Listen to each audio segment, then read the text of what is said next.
Há um momento na vida de certas pessoas em que tudo parece estar bem por fora e por dentro, algo está silenciosamente a partir-se ao meio. E o pior de tudo é que nem dás conta. Continuas a acordar, a trabalhar, a sorrir nas horas certas, a responder às mensagens, a aparecer onde tens de aparecer. Mas há qualquer coisa que já não está lá. Uma energia que foi diminuindo tão devagar que não consegues apontar o dia em que desapareceu.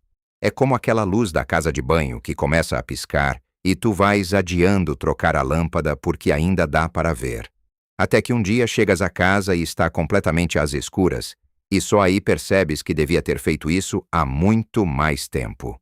Eu sei exatamente o que é essa escuridão, não porque li sobre ela, porque vivi dentro dela durante mais tempo do que tenho orgulho em admitir.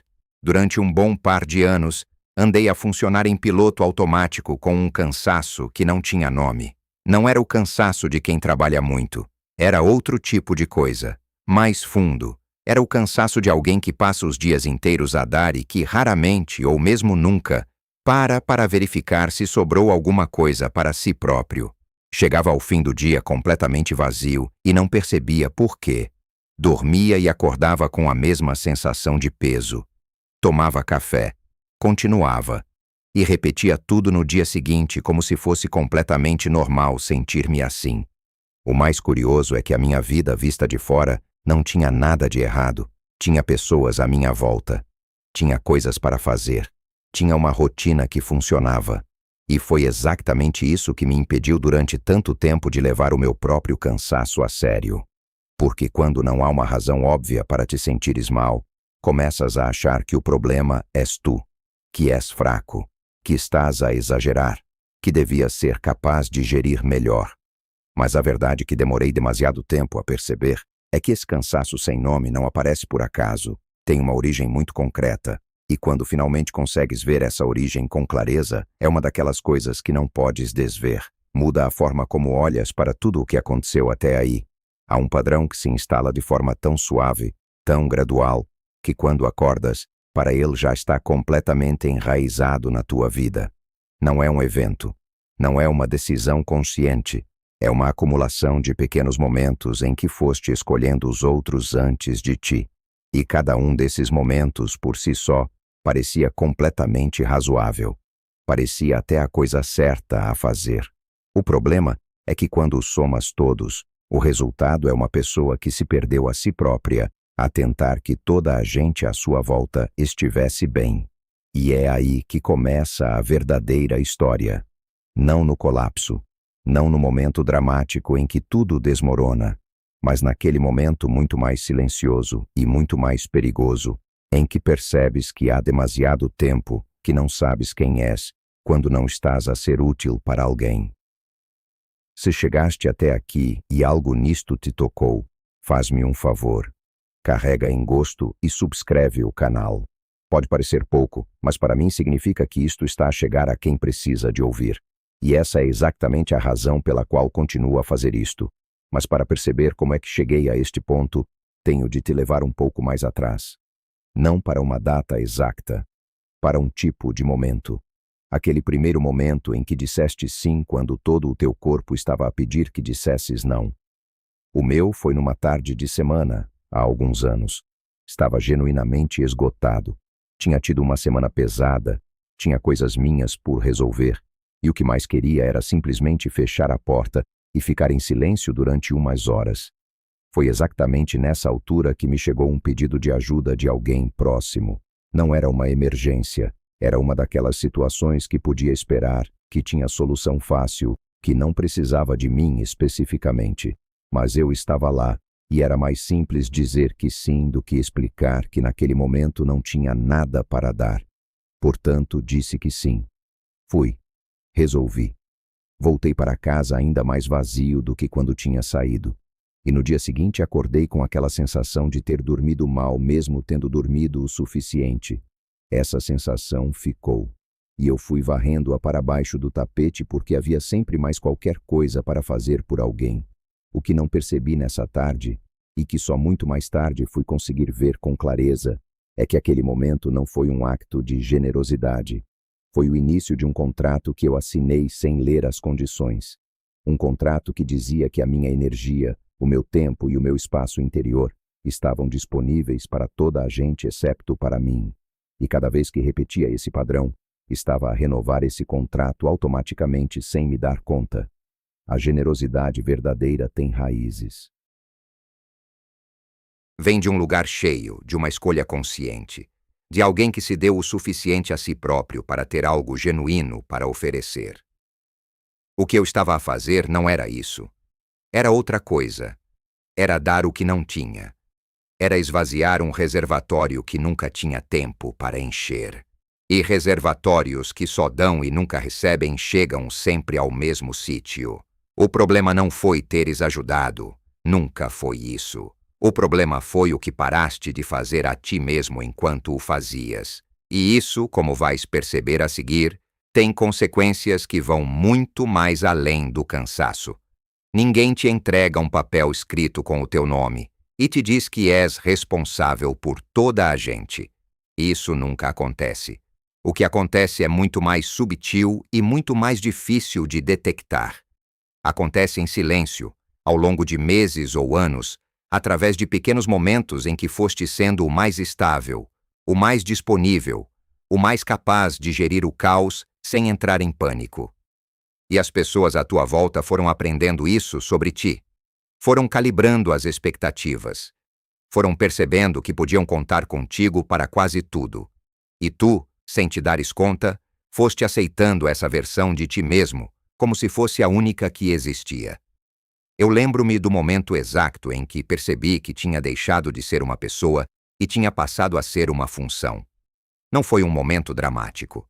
Foi uma conversa completamente banal. Estava a jantar com pessoas que conheço há anos, numa daquelas noites em que o barulho da rua lá fora mistura com o cheiro a comida e o som dos copos a bater na mesa, e alguém disse em tom de brincadeira que eu era o tipo de pessoa a quem se liga quando tudo corre mal. Toda a gente riu. Eu também ri. Mas qualquer coisa dentro de mim ficou quieta de uma forma que não era confortável, porque enquanto os outros estavam a ver um elogio, eu estava a ver, pela primeira vez com nitidez, o contorno exato da gaiola em que tinha estado a viver. O porto seguro de toda a gente não tem porto seguro nenhum. Essa é a ironia que ninguém menciona. Quando te tornas a pessoa estável, a pessoa de confiança, a pessoa que resolve, existe uma expectativa implícita de que não precisas de apoio da mesma forma que os outros. Como se a tua capacidade de gerir o caos alheio fosse prova de que não tens caos nenhum. E então ninguém te pergunta como estás com a intenção genuína de ouvir a resposta. Perguntam por educação, e tu respondes por educação. E assim se mantém o equilíbrio de uma mentira que toda a gente prefere não questionar. O que me custou mais não foi o trabalho em si. Foi a solidão específica de ser visto como inabalável, quando por dentro estavas a pedir que alguém simplesmente ficasse quieto contigo durante 5 minutos, sem precisar de nada. Essa solidão tem uma textura própria. É diferente de estar sozinho. É estar rodeado de pessoas e sentir que nenhuma delas te vê a ti. Vêem o que fazes por elas. Vêem a utilidade que representas. Mas a pessoa que existe por baixo de tudo isso, com as suas próprias dúvidas e o seu próprio cansaço, essa fica invisível. E o mais perverso deste padrão é que se alimenta do teu sentido de responsabilidade, porque és uma pessoa que se importa, porque não queres decepcionar, porque sabes que se não deres esse passo, ninguém o dá. E então continuas, e o papel vai ficando cada vez mais colado à pele, até ao ponto em que já não sabes muito bem onde acaba o papel e onde começas tu. A questão que nunca deixou de me incomodar, mesmo quando ainda não tinha resposta para ela, era esta. Quando é que foi a última vez que fizeste algo apenas porque te apeteceu a ti, sem teres de justificar, sem teres de encaixar na agenda de alguém, sem sentires que estavas a tirar tempo a algo mais urgente? Se tens de pensar muito para responder a isso, já tens a resposta que precisavas. Mas aqui está o ponto onde a história começa a mudar de direção. E é importante que percebas que essa mudança não chegou da forma que esperavas. Não foi uma conversa que me abriu os olhos. Não foi uma decisão que tomei numa manhã com a cabeça fria. Foi algo muito mais físico do que isso. Foi o meu próprio corpo a mandar-me uma mensagem que já não conseguia ignorar. Comecei a acordar com uma sensação de aperto no peito que não passava com o tempo. Não era dor. Era mais parecido com aquele peso que sentes quando sabes que te esqueceste de alguma coisa importante, mas não consegues lembrar o quê. Só que essa sensação não desaparecia ao fim do dia quando finalmente lembravas. Ficava. Dia após dia. E há qualquer coisa no corpo humano que é extraordinariamente honesta. A mente consegue racionalizar quase tudo. Consegue construir argumentos convincentes para continuar a fazer o que está a fazer. Mas o corpo não mente. O corpo mantém o registro de tudo o que a mente decidiu ignorar.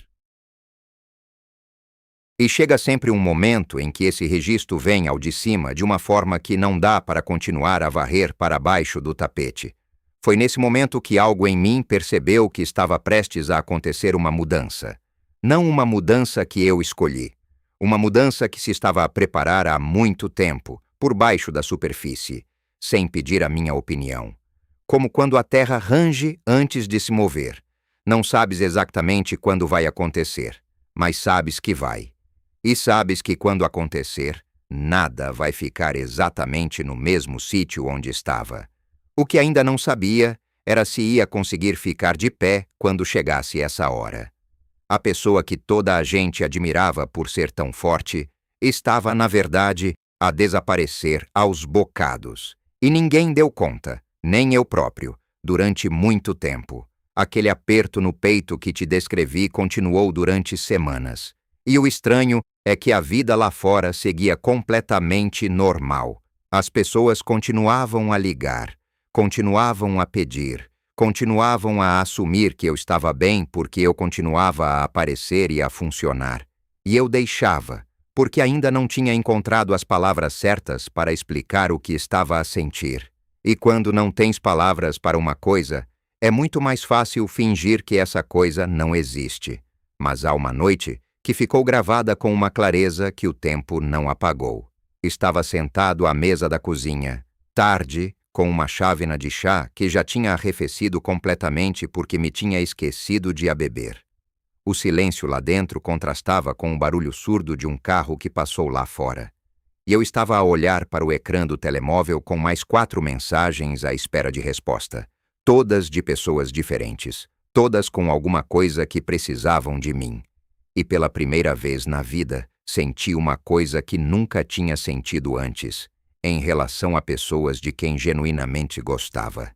Senti que não conseguia, não que não quisesse, que não conseguia mesmo, e essa diferença assustou-me, porque até aquele momento eu sempre tinha conseguido encontrar mais um bocadinho de energia, mais um bocadinho de paciência, mais um bocadinho de espaço para o problema de alguém. Mas naquela noite o reservatório estava completamente seco, e eu estava a olhar para ele sem conseguir perceber desde quando é que tinha ficado assim. Foi aí que percebi que o problema não era aquelas 4 mensagens. O problema era tudo o que tinha vindo antes delas. Eram meses, talvez anos, de pequenas cedências que individualmente pareciam razoáveis, mas que em conjunto tinham feito qualquer coisa muito séria. Tinham feito com que eu me tornasse completamente inacessível a mim mesmo. E foi exatamente neste ponto que comecei a perceber uma coisa sobre ser incompreendido que nunca me tinha ocorrido antes. Durante toda a minha vida assumi que se estivesse a fazer algo correto, as pessoas à minha volta iriam reconhecer isso, que a aprovação e o alinhamento andavam sempre juntos, que se houvesse desacordo era sinal de que estava a errar. Cresci com essa ideia tão instalada que nunca a questionei. Era um dado adquirido, como a gravidade, natural e invisível. Mas aquela noite à mesa da cozinha, com o chá frio e o telemóvel pousado à minha frente, mostrou-me algo diferente. Mostrou-me que tinha estado a tomar decisões durante anos com base no que iria gerar menos desconforto nos outros, não com base no que era genuinamente certo para mim. E o resultado dessa equação estava bem visível naquele aperto que não passava e naquele reservatório completamente vazio. Há pessoas que mudam as suas vidas de forma silenciosa e são chamadas de egoístas antes de serem chamadas de corajosas. Há pessoas que começam a dizer não e são vistas como difíceis antes de serem vistas como íntegras. Isso não é injustiça. É simplesmente a forma como funciona quando começamos a sair do papel que os outros aprenderam a esperar de nós. A estranheza que sentem não é sobre nós. É sobre eles. É o desconforto de alguém que dependia de uma versão nossa que está a deixar de existir. E quanto mais eu entendia isto, mais percebia que o medo de ser incompreendido tinha sido um dos maiores freios da minha vida. Não o medo do fracasso, não o medo da mudança, o medo de que as pessoas à minha volta olhassem para mim de forma diferente se eu começasse a agir de forma diferente. Esse medo tinha me mantido preso num papel que nunca tinha escolhido com a cabeça fria. Tinha-o aceitado por acumulação, por hábito, por não querer criar ondas. E então comecei a fazer uma pergunta que parecia simples, mas que tinha um peso enorme.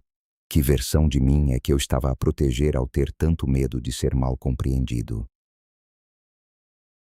Porque se essa versão era alguém que estava exausto, invisível e completamente inacessível a si mesmo, então talvez ser incompreendido não fosse o pior cenário possível. Talvez o pior cenário fosse continuar a ser perfeitamente compreendido por toda a gente enquanto me tornava completamente estranho a mim próprio. Esta ideia não chegou de forma dramática, chegou devagar, como a luz da manhã que entra por baixo da porta antes de o quarto ficar completamente iluminado.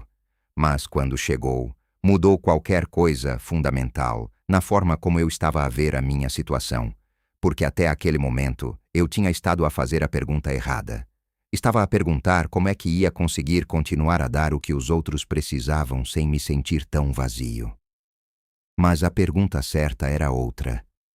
Era o que é que eu precisava de parar de fazer para finalmente ter alguma coisa real para dar, incluindo a mim mesmo. E aqui é onde a história começa a ficar realmente interessante. Porque perceber a pergunta certa é apenas o primeiro passo. O segundo passo é muito mais difícil. E é sobre esse segundo passo que precisas de ouvir a seguir. Há coisas na vida que só começam a mover-se quando paras completamente de as forçar. E isso contraria tudo o que nos ensinaram sobre como as coisas funcionam. Depois daquela noite à mesa da cozinha, alguma coisa tinha mudado em mim. Não de forma visível. Não de forma que alguém pudesse apontar e dizer que eu era diferente, mas por dentro havia uma espécie de inquietação nova, diferente do cansaço habitual. O cansaço era pesado e sem direção. Esta inquietação era diferente. Tinha uma espécie de fio, como quando pressentes que algo está prestes a acontecer, mas ainda não sabes o que. E foi nesse estado que comecei a reparar em coisas que sempre tinham estado lá, mas que eu nunca tinha realmente visto. Reparei que havia projetos meus, coisas que genuinamente queria fazer, que tinham ficado em pausa há tanto tempo que eu já nem me lembrava quando foi que as tinha posto de lado. Havia uma ideia que andava comigo há anos, uma coisa que sentia que tinha valor real, que tinha ido sendo adiada sempre que surgia algo mais urgente de alguém. E como sempre havia algo mais urgente de alguém, a minha ideia foi ficando cada vez mais no fundo da gaveta até quase desaparecer. Havia também uma relação profissional que tinha tudo para avançar e que estava parada há meses porque eu não tinha tido espaço mental para lhe dar atenção. Não porque não fosse importante, porque havia sempre um fogo de outra pessoa para apagar primeiro. E os fogaréus dos outros têm uma forma curiosa de nunca se apagarem completamente. Por isso o meu próprio terreno foi secando sem que eu reparasse. O que me surpreendeu, quando finalmente parei para olhar para tudo isto com honestidade, foi perceber que as oportunidades não tinham desaparecido. Estavam lá, algumas um pouco mais frias do que quando tinham chegado, algumas precisando de ser reaquecidas, mas estavam lá. E a razão pela qual eu não as tinha aproveitado não era falta de capacidade nem falta de sorte. Era simplesmente que eu nunca tinha estado disponível para elas. A minha atenção, a minha energia e o meu tempo estavam sistematicamente a ser gastos noutro sítio. É como ter uma planta em casa que vai murchando devagar enquanto regar todas as plantas do jardim do vizinho. Não é má vontade. É apenas uma questão de onde vai a água. e a água tinha estado a ir toda para fora. Percebi também que havia um padrão nos momentos em que as coisas tinham parecido mais bloqueadas na minha vida. Coincidiam sempre com os períodos em que eu estava mais completamente entregue às necessidades dos outros. Não era coincidência, era causa e efeito. Quando não te sobra nada, não tens nada para investir no que é teu.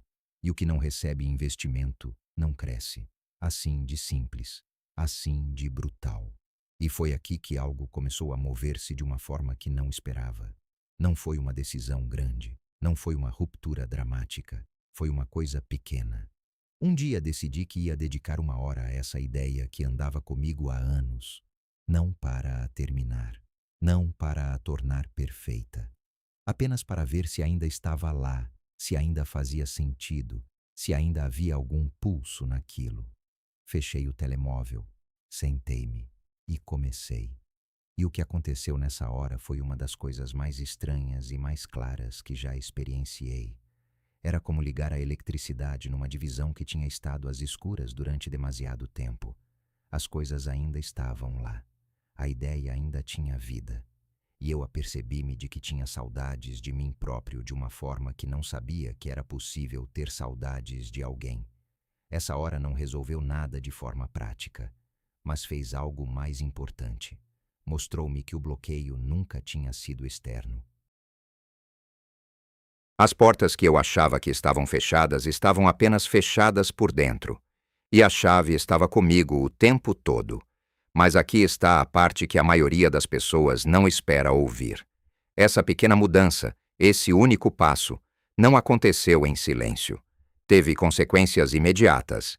E essas consequências vieram exatamente das pessoas que eu menos esperava.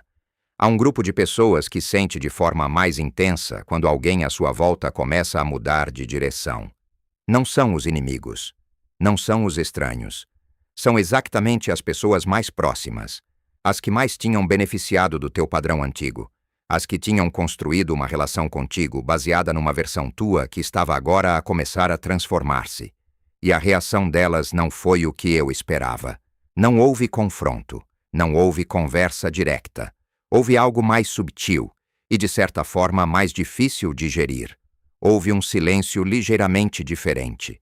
Uma frieza que não era declarada, mas que se sentia no ar como aquela umidade antes de chover que te entra pelos ossos antes de uma gota cair. Houve comentários à passagem que pareciam neutros, mas que tinham um peso específico.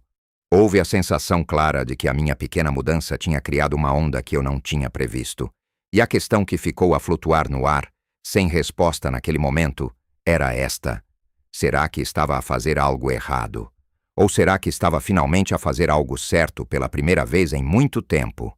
E a diferença entre essas duas respostas ia mudar tudo o que viria a seguir. O silêncio que as pessoas à minha volta criaram quando comecei a mudar foi mais barulhento do que qualquer coisa que alguma vez me tivessem dito em voz alta. Não foi imediato. Levou alguns dias a instalar-se, mas quando chegou, senti-o com uma clareza que não deixava margem para dúvida. Era como aquela diferença de temperatura quando passas de uma divisão aquecida para um corredor frio. Não precisas de termômetro, o corpo sabe logo. O que me surpreendia era a origem desse frio. Não vinha de pessoas que eu considerava difíceis. Vinha exatamente das pessoas com quem tinha a relação mais próxima, as que mais tinham beneficiado da minha disponibilidade constante. E isso ensinava-me algo que nenhum livro me tinha ensinado de forma tão direta. A proximidade que eu tinha construído com algumas pessoas não era proximity real. Era uma troca implícita. Eu dava disponibilidade ilimitada e elas davam presença. E quando a minha disponibilidade começou a ter limites, a presença delas começou a rarear. Isto não me encheu de raiva. Encheu-me de uma tristeza muito calma e muito clara. Porque percebi que algumas das relações que eu achava que eram sólidas eram, na verdade, frágeis de uma forma específica. Eram frágeis precisamente no ponto em que eu mais precisava que fossem fortes. No ponto em que eu mudava. Mas aqui está o que aprendi sobre os períodos que parecem recuos, mas que não são. Há uma diferença enorme entre estar parado e estar a consolidar. Quando uma árvore está em crescimento intenso, Há fases em que toda a energia vai para as raízes e nenhuma vai para os ramos. Vista de fora, parece que não está a acontecer nada, mas por baixo da terra está a acontecer exatamente o trabalho mais importante. O trabalho que vai determinar se a árvore aguenta a própria altura quando crescer. Os meses que eu tinha passado exausto, sem ver resultados, sem sentir que estava a avançar, não tinham sido meses perdidos. Tinham sido meses em que qualquer coisa em mim estava a perceber o que não funcionava, a eliminar o que era frágil, a identificar onde é que eu tinha estado a desperdiçar energia que era minha. E esse processo não é glamouroso, não tem o aspecto de progresso porque acontece por dentro, invisível, sem aplauso de ninguém. Mas quando o chão está pronto, quando as raízes estão suficientemente fundas, a construção sobe de uma forma que não seria possível sem essa preparação silenciosa.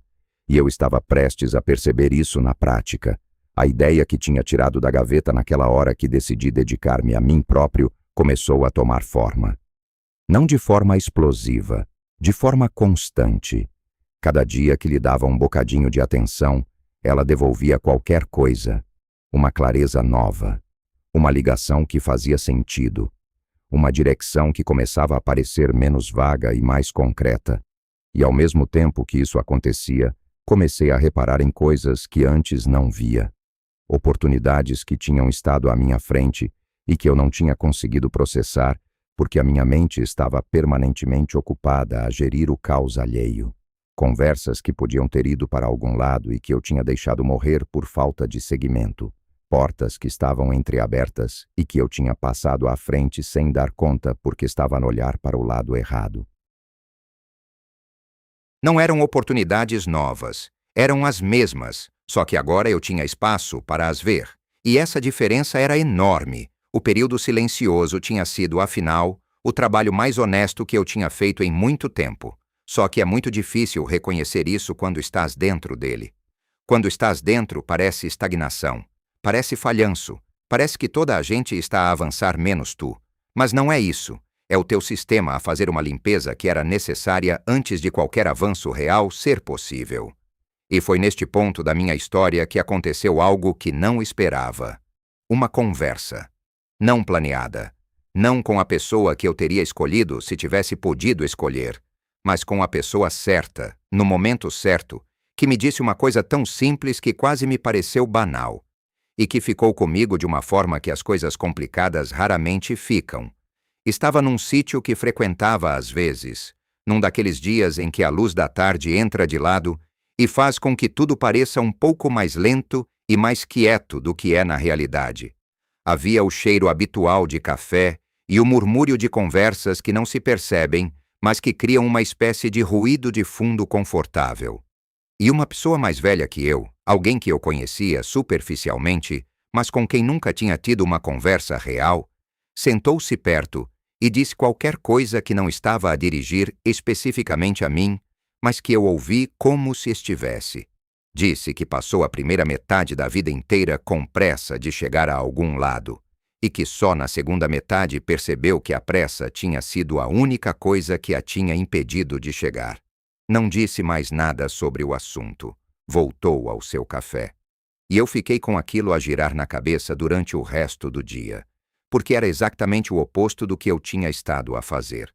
Não a pressa de chegar, a pressa de estar disponível, a pressa de resolver, a pressa de aparecer antes que alguém ficasse desapontado. E essa pressa toda tinha tido exatamente o mesmo efeito. Tinha me impedido de chegar a mim próprio. Mas o que essa conversa também me fez perceber foi algo mais incômodo, que eu tinha estado a confundir duas coisas muito diferentes. E essa confusão tinha um custo que ainda não tinha calculado completamente.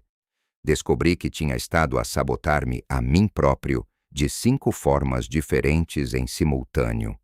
E o mais perturbador era que cada uma delas tinha uma justificação que parecia completamente razoável. A conversa com aquela pessoa mais velha ficou a trabalhar dentro de mim durante dias, não de forma barulhenta, de forma silenciosa e persistente, como água que vai entrando por uma fresta que nem sabias que existia. E o que ela foi fazendo, essa água, foi iluminar padrões que eu nunca tinha conseguido ver com clareza suficiente para os nomear. O primeiro foi o isolamento. Nos períodos em que me sentia mais esgotado, a minha resposta instintiva era fechar-me, cancelar planos, deixar conversas sem resposta, criar distância. E eu sempre justifiquei isso como necessidade de recarregar. E era, em parte. Mas havia um limite em que a recarga se transformava em fuga, em que o silêncio deixava de ser restaurador e passava a ser uma forma de me esconder de tudo, incluindo das oportunidades que precisavam de mim presente e acessível para se materializarem. Quando a energia pede movimento e tu respondes com imobilidade, não estás a descansar, estás a nadar contra a corrente enquanto finges que estás parado. O segundo padrão era mais subtil e, por isso, muito mais perigoso. Era o hábito de gastar energia a explicar as minhas decisões a pessoas que já tinham decidido não compreender. Sempre que tomava uma decisão que saía um pouco do que era esperado de mim, sentia um impulso quase físico de justificar, de construir um argumento tão sólido que fosse impossível de refutar, como se a minha decisão só fosse válida quando recebesse aprovação externa. E o problema não era querer ser compreendido. O problema era estar a gastar a energia que precisava para avançar a tentar convencer pessoas que não iam mudar de opinião, independentemente do que eu dissesse. Era como tentar encher um copo que tinha um furo no fundo. Podia continuar a deitar água indefinidamente, e o resultado era sempre o mesmo. O terceiro padrão doía mais de reconhecer. Era o hábito de encolher a minha presença para que os outros se sentissem mais confortáveis. Havia situações em que eu tinha uma perspectiva clara, uma ideia que sabia que tinha valor, e ficava quieto, não por timidez, por um cálculo inconsciente de que se falasse poderia criar atrito, poderia parecer demasiado. E anos de esse cálculo tinham criado um reflexo automático de me tornar menor do que era em qualquer espaço onde sentisse que a minha dimensão real podia ser inconveniente para alguém. O quarto padrão foi o que mais me surpreendeu quando o vi com clareza. Era o padrão de regressar às situações antigas simplesmente porque voltavam a aparecer. Havia pessoas e contextos que eu já tinha percebido que não me faziam bem, que me deixavam mais vazio do que cheio, que reproduziam exatamente a dinâmica do porto seguro que não tem porto seguro. E quando essas pessoas reapareciam com uma mensagem, com um convite, com uma necessidade nova, eu sentia uma atração que não tinha nada de racional. Era pura familiaridade. E a familiaridade é uma das forças mais traiçoeiras que existem porque nos faz confundir o que é confortável com o que é bom. O quinto padrão era o mais silencioso de todos.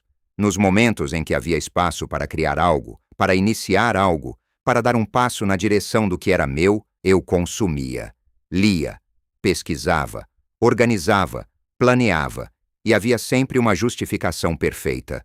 Ainda não estou suficientemente preparado. Preciso de mais informação. Quando tiver mais clareza, começo. E a clareza nunca chegava completamente porque a clareza total não existe antes de começar. Existe durante. É um produto do movimento, não uma condição prévia para ele. Ver estes 5 padrões ao mesmo tempo foi simultaneamente libertador e desconfortável. Libertador porque finalmente havia um mapa. Havia razões concretas para o bloqueio que eu sentia. Não era má sorte. Não era falta de capacidade. Era comportamento. E comportamento pode mudar. Desconfortável porque mudar comportamento não é uma decisão que se toma uma vez e fica feita. É uma escolha que se repete, todos os dias. Em situações pequenas e em situações grandes. E eu sabia que ia falhar algumas dessas escolhas antes de as acertar. Mas o que me mantinha firme nesse reconhecimento era algo que a conversa com aquela pessoa mais velha tinha plantado sem que ela soubesse. A ideia de que viver com pressa de agradar tinha sido tão destrutivo quanto qualquer outro erro que eu poderia ter cometido. E se isso era verdade, então viver com intenção, mesmo imperfeita, mesmo lenta, era sempre melhor do que viver a correr para um sítio que nunca me tinha pertencido. E foi exatamente aqui que comecei a perceber algo sobre a natureza da expansão que contrariava completamente o que eu sempre tinha assumido. Sempre tinha achado que as grandes mudanças vinham de grandes decisões, de momentos dramáticos, de pontos de viragem claros e definidos. Mas o que estava a acontecer na minha vida era exatamente o oposto. As coisas estavam a começar a mover-se não porque eu tivesse tomado uma grande decisão, mas porque tinha parado de fazer 5 coisas pequenas que bloqueavam tudo o resto. E isso levantava uma questão que eu precisava de responder com honestidade antes de continuar. Porque a expansão não funciona da forma que a maioria das pessoas imagina. E perceber como funciona realmente mudou tudo na forma como eu passei a relacionar-me com os meus próprios resultados. A expansão não espera por pessoas prontas, espera por pessoas que se movem. E essa diferença destruiu completamente a ideia que eu tinha construído sobre como as coisas funcionam. Durante anos assumi que havia uma sequência lógica. Primeiro preparas, depois decides, depois ages. E o problema dessa sequência é que a preparação nunca termina. Há sempre mais uma coisa a aprender, mais uma condição a satisfazer, mais um obstáculo a resolver antes de começar. E enquanto esperas que tudo esteja perfeito, a vida continua a acontecer sem ti. O que percebi depois de ver com clareza os 5 padrões que me tinham estado a bloquear foi que eu tinha passado muito tempo a preparar-me para agir em vez de agir e deixar que a preparação acontecesse durante o movimento. São coisas completamente diferentes. A primeira mantém-te parado com a ilusão de progresso. A segunda cria progresso real, mesmo que irregular, mesmo que com tropeções. E então fiz uma coisa que parecia pequena, mas que, olhando para trás, foi o momento em que tudo começou a mudar de velocidade. Parei de esperar que o passo seguinte fosse óbvio antes de o dar. Havia uma conversa que eu sabia que precisava de ter há meses com alguém ligado àquela ideia que tinha tirado da gaveta. Eu tinha adiado essa conversa infinitas vezes com justificações que pareciam válidas. Não era o momento certo. A pessoa estava ocupada. Eu precisava de preparar melhor o que ia dizer. Num dia de semana, sem ter planeado, sem ter ensaiado nada, enviei uma mensagem curta a propor que nos encontrássemos, sem grande explicação, sem construir um argumento. Uma mensagem de 4 linhas que eu escrevi em menos de 1 minuto depois de meses de adiamento. A resposta chegou nessa mesma tarde. Positiva, direta. Como se a única coisa que tinha faltado todo aquele tempo tivesse sido precisamente aquela mensagem de 4 linhas. Fiquei sentado com o telemóvel na mão, a perceber que a conversa que eu tinha estado a adiar não estava à espera de que eu estivesse pronto. Estava à espera de que eu me movesse. E esse movimento imperfeito e sem garantias foi tudo o que foi preciso para desbloquear algo que tinha estado parado durante meses. Não me tornei de repente uma pessoa diferente. Não resolvi os 5 padrões de uma vez, continuei a cometer os mesmos erros noutras situações. Mas havia agora uma diferença fundamental. Eu sabia o que estava a acontecer quando os cometia. E esse conhecimento, mesmo quando não era suficiente para me impedir de os repetir, criava uma distância pequena, mas crucial entre o impulso e a ação. Uma fração de segundo em que havia uma escolha, onde antes havia apenas automatismo. E foi essa fração de segundo que começou a mudar tudo de forma acumulada. Não de uma vez, aos poucos. Como aquela ideia da árvore que mete raízes antes de crescer. O crescimento, quando começou a ser visível, já tinha estado a acontecer por baixo durante muito tempo. Mas aqui está a parte que eu não estava a contar que ia acontecer, e que, quando aconteceu, me ensinou algo sobre a natureza humana que nunca vou conseguir desaprender. Quando as coisas à minha volta começaram genuinamente a mover-se, quando a ideia que tinha tirado da gaveta começou a ter contornos reais, quando as oportunidades que eu não tinha conseguido ver antes começaram a aparecer com uma regularidade que não podia ser coincidência, as pessoas à minha volta reagiram de formas que eu não tinha previsto. Algumas ficaram claramente desconfortáveis. Não com o que eu estava a fazer, com o que eu estava a deixar de fazer. Porque a minha mudança de direção tinha uma consequência direta e prática nas vidas delas. Havia coisas que eu já não estava a fazer por elas. Havia pedidos a que eu já não estava a responder com a mesma disponibilidade automática de sempre. E esse espaço que eu estava a recuperar para mim era, do ponto de vista delas, um espaço que estava a desaparecer para elas. Uma pessoa em particular, alguém que eu conhecia há muitos anos e de quem genuinamente gostava, disse-me numa conversa que eu tinha mudado.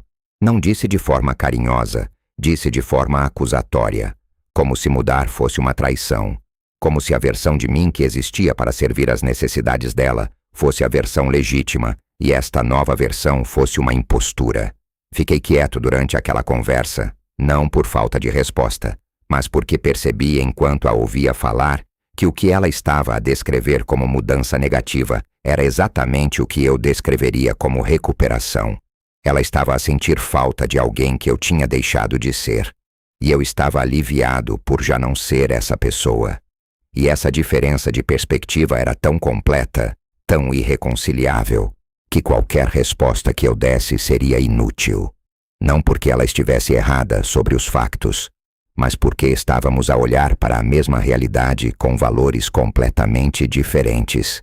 Para ela, a minha disponibilidade era uma qualidade. Para mim tinha sido uma prisão disfarçada de virtude. O que aquela conversa me mostrou foi algo que eu precisava de ver com clareza antes de continuar. Que o desconforto das pessoas à minha volta não era um sinal de que eu estava a errar. Era um sinal de que eu estava a mudar de verdade. Porque as mudanças superficiais não incomodam ninguém. Só as mudanças reais criam fricção.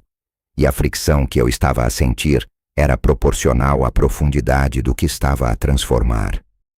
Mas havia uma questão que ficou por responder naquela conversa e que me acompanhou durante dias.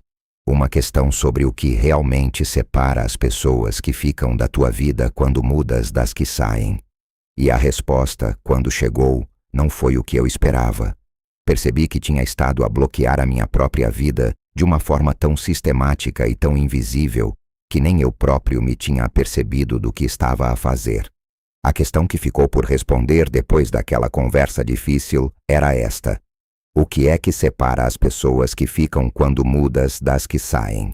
E eu fiquei com ela a trabalhar dentro de mim durante dias, à espera de uma resposta que parecesse honesta e não apenas conveniente. A resposta chegou de forma inesperada, como costumam chegar as respostas que realmente importam. Não numa conversa, não num livro, mas numa manhã completamente banal em que estava a fazer qualquer coisa completamente sem importância, e de repente, a coisa ficou clara como água. As pessoas que ficam quando mudas não são necessariamente as que concordam com tudo o que fazes. Não são as que aplaudem cada decisão. São as que têm uma relação contigo que existe independentemente do papel que desempenhas na vida delas. São as que, quando a tua utilidade muda, ainda têm razões para estar lá. E as que saem porque a relação era construída sobre o que tu fazias, não sobre quem tu eras. Isto parece simples quando está escrito assim, mas quando estás no meio disso, quando estás a ver pessoas que conheces há anos a criar distância, não parece simples nada, parece uma perda. E mas é uma perda que revela algo que precisavas de saber sobre essas relações. E é sempre melhor saber do que continuar a investir em algo que não é o que parecia ser. O que esta clareza também me fez ver, com uma honestidade que desconfortava, foi o papel que o autoabandono tinha tido em tudo isto, não apenas no cansaço, não apenas nas relações, mas em algo muito mais concreto e muito mais prático, no bloqueio às oportunidades que eu achava que eram má sorte ou mau timing. Cada vez que eu dissera sim quando queria dizer não, havia um custo que não era apenas emocional, era também energético e temporal. Cada hora que eu passava a resolver o problema de alguém que podia resolver o seu próprio problema, era uma hora que não estava a dar a minha ideia, a minha direção, ao que era genuinamente meu. E as oportunidades não esperam indefinidamente. Tem uma janela. E quando a tua atenção está sistematicamente noutro sítio, essa janela fecha-se sem drama, sem aviso, sem barulho. Havia uma situação muito concreta que me perseguia quando pensava nisto. Meses antes, tinha havido uma abertura profissional que eu tinha reconhecido como relevante. Eu sabia que era o momento de agir. Mas nessa mesma semana havia 3 situações diferentes de pessoas próximas que precisavam de mim, e eu tinha escolhido, como sempre, estar disponível para elas. A abertura passou, a semana passou, e quando finalmente tive espaço para olhar para aquilo, já não havia nada para olhar. Na altura atribuí isso ao timing. Disse a mim próprio que se fosse para ser, teria sido. Mas a verdade, vista com a clareza que só o tempo e a honestidade dão, era outra. Não foi má sorte. Foi uma escolha. Uma escolha que eu fiz de forma tão automática que nem sequer a reconheci como escolha. Mas foi. E o padrão repetia-se. Sempre que havia algo meu a precisar de atenção e algo de alguém a precisar de atenção ao mesmo tempo, eu escolhia o de alguém. Sempre. Sem questionar. E o resultado acumulado dessas escolhas era uma vida que estava muito bem equipada para ajudar toda a gente, excepto para avançar na sua própria direção. O autoabandono tem uma característica que o torna especialmente difícil de detectar. É que se disfarça de virtude. Parece generosidade. Parece responsabilidade. Parece ser uma boa pessoa. E toda a gente à tua volta reforça essa leitura porque fica a ganhar com ela. Ninguém te diz que estás a abandonar-te a ti próprio porque do ponto de vista deles, estás a estar disponível para eles. E isso parece bom a toda a gente excepto a ti.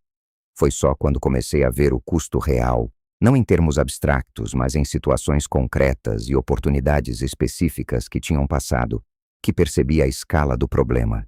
Não era um ajuste fino que precisava de fazer. Era uma reorientação fundamental da forma como eu distribuía a minha energia. E aqui chegamos ao ponto que mais me surpreendeu em todo este processo, porque eu esperava que parar de me abandonar fosse difícil por causa da resistência interna. Esperava ter de lutar contra o meu próprio hábito de colocar os outros em primeiro lugar. E isso aconteceu sim. Mas a resistência mais inesperada não veio de dentro, veio de fora, de uma forma que eu não estava preparado para gerir. E foi essa resistência externa, essa pressão que chegou exatamente quando eu estava a começar a ter espaço para respirar, que me fez perceber que havia uma camada da história que eu ainda não tinha visto. Uma camada sobre o que acontece às oportunidades quando finalmente pares de as bloquear. E o que descobri foi simultaneamente mais simples e mais perturbador do que qualquer coisa que eu tinha antecipado. A resistência externa que chegou quando comecei a ter espaço para respirar foi mais organizada e mais persistente do que qualquer coisa que eu poderia ter antecipado, e veio embrulhada em preocupação genuína, o que a tornava quase impossível de confrontar diretamente. Havia pessoas à minha volta que tinham percebido, mesmo sem verbalizar, que eu estava a mudar de forma que ia além de um mau período ou de um momento de cansaço. E a resposta delas não foi confronto, foi atração. Foi o regresso de situações antigas, de pedidos que tinham ficado em suspenso, de conversas que não tinham terminado bem e que de repente queriam retomar. Como se algo nelas tivesse sentido que a janela estava a fechar e precisassem de agir antes que fechasse completamente. Num espaço de poucos dias, 3 situações diferentes do passado reapareceram ao mesmo tempo, não por coincidência. Pela mesma razão que os barcos regressam ao porto quando o tempo vai mudar. Havia um instinto coletivo de que algo estava diferente e de que a versão anterior de mim ainda podia ser recuperada se a pressão certa fosse aplicada no momento certo. E a coisa mais insidiosa nisto tudo era que cada uma dessas situações tinha uma lógica própria que parecia razoável. Uma precisava de ajuda genuína. Outra era uma oportunidade que parecia interessante, mas que eu reconhecia como familiar de uma forma que não era confortável. A terceira era uma relação que eu tinha posto de lado por razões que continuavam tão válidas como quando as tinha reconhecido pela primeira vez. O teste não estava no conteúdo de cada situação. Estava na pergunta que eu precisava de fazer sobre cada uma delas. Esta coisa está a voltar porque pertence ao próximo capítulo, ou porque pertence ao capítulo que já fechei. E a honestidade necessária para responder a essa pergunta, sem me deixar seduzir pela familiaridade, foi a coisa mais difícil de todo o processo. Porque a familiaridade tem um cheiro específico. É como entrar numa casa que conheces bem, com os mesmos móveis no mesmo sítio, o mesmo cheiro a madeira e a comida velha, e sentires que sabes exatamente onde está o interruptor da luz sem precisar de procurar. Há um conforto imediato que não tem nada a ver com se aquela casa é boa para ti. Tem apenas a ver com o facto de a conheceres. E esse conforto pode facilmente ser confundido com um sinal de que deves ficar. Não fiquei. Não em nenhuma das 3 situações. E não foi uma decisão fácil nem limpa. Foi uma decisão que tive de tomar de forma consciente, contra o impulso imediato, com a clareza de que a familiaridade não é uma razão suficiente para regressar a algum sítio. E o que aconteceu depois foi o que eu menos esperava. Em vez de perda, em vez do vazio que eu temia que ficasse quando não cedi, o que senti foi espaço. Um espaço que não tinha percebido que não existia até ele aparecer. Como quando tiras um peso das mãos que tinhas estado a segurar há tanto tempo, que já nem sentias o peso, só sentias o cansaço de o segurar. Esse espaço não ficou vazio durante muito tempo, porque quando paras de preencher o teu tempo e a tua energia com o que não é teu, o que é genuinamente teu, começa a ocupar o lugar que sempre lhe pertenceu. A ideia que tinha tirado da gaveta ganhou tração real. A conversa que eu tinha iniciado com aquela mensagem de 4 linhas evoluiu para algo concreto. E comecei a ver, pela primeira vez em muito tempo, uma direção que era minha de uma forma que não era negociável com as necessidades de mais ninguém. Crescer tem este custo específico que ninguém menciona com honestidade suficiente. Não podes expandir a tua vida e ao mesmo tempo manter o conforto de toda a gente à tua volta inalterado. São coisas que não cabem na mesma equação. E quando tens isso claro, quando realmente interiorizas que a tua expansão vai inevitavelmente criar fricção com quem estava confortável com a tua estagnação, deixas de interpretar essa fricção como sinal de que erraste. Passas a interpretá-la como confirmação de que estás a fazer algo real. As pessoas que ficaram, as que atravessaram esta mudança comigo sem criarem distância ou pressão, mostraram-me algo sobre o que é uma relação que tem raízes. Não concordaram com tudo. Houve momentos de estranheza, de ajuste, de conversas que não foram simples, mas ficaram. E ficaram porque a relação era com quem eu era, não com o papel que desempenhava. Essa distinção, vista de dentro de uma mudança real, é a coisa mais valiosa que podes aprender sobre as pessoas à tua volta. Não precisas de as testar deliberadamente. A vida testa por ti, automaticamente, sempre que cresces de verdade. E foi aqui que percebi que a questão sobre o que separa quem fica de quem sai tinha, afinal, uma resposta muito simples. Quem fica quando mudas estava ligado a ti. Quem sai estava ligado à versão de ti que lhes era útil. E saber isso não é razão para a amargura, é razão para a gratidão, porque essa clareza vale mais do que anos de relações que te custam mais do que te dão. O que ficou depois de tudo isto não foi uma vida transformada de um dia para o outro. Foi algo mais modesto e ao mesmo tempo mais sólido do que isso. Foi uma orientação, uma bússola interior que não existia antes, ou que existia, mas que eu nunca tinha aprendido a consultar de forma honesta. Continuei a cometer erros. Continuei a ter dias em que os 5 padrões antigos voltavam e eu cedia a um ou a 2 deles, sem me dar conta a tempo. A diferença é que agora havia uma consciência que antes não existia. Uma capacidade de reparar, de corrigir, de voltar à direção sem me castigar demasiado pelo desvio. E a ideia que tinha tirado da gaveta, aquela coisa que eu andava a adiar há anos, começou a ter uma vida própria. Não de forma explosiva, de forma consistente. Do tipo de consistência que só é possível quando não estás a gastar a tua energia a ser o porto seguro de toda a gente. Houve uma manhã, alguns meses depois de tudo isto ter começado, em que acordei sem o aperto no peito que tinha sido companheiro diário durante tanto tempo. Não foi um momento dramático. Não houve música de fundo, nem nenhuma revelação. Simplesmente acordei e o peso não estava lá. E fiquei quieto durante um momento a perceber o que isso significava. Significava que o reservatório tinha água. Significava que havia alguma coisa que era minha dentro de mim, que não tinha sido dada a mais ninguém naquele dia. Isso é tudo. Não é um final épico. é um início honesto. A moral desta história não é que deves parar de ajudar as pessoas. É que há uma diferença fundamental entre ajudar a partir de um lugar cheio e ajudar a partir de um lugar vazio. A primeira enriquece toda a gente. A segunda não salva ninguém e destrói quem a pratica. E o universo, a vida, o momentum, seja lá como lhe queiras chamar, só tem material para trabalhar quando há alguma coisa sólida em ti que não foi dada toda para fora. Não podes construir nada com as mãos completamente vazias. E não podes ter as mãos disponíveis para o que é teu se as estiveres a usar permanentemente para segurar o mundo dos outros. A pergunta que te deixo é esta. Há quanto tempo é que tens estado a atrasar algo que é genuinamente teu, por estar demasiado ocupado a ser indispensável na vida de toda a gente, excepto na tua própria? Escreve a resposta nos comentários. Não por mim, por ti. Porque às vezes escrever a verdade é o primeiro passo para parar de a evitar. Se este conteúdo te fez pensar, se ficaste até ao fim e algo aqui te tocou de verdade, deixa um gosto e subscreve o canal. É a forma mais direta de me dizeres que isto vale a pena continuar.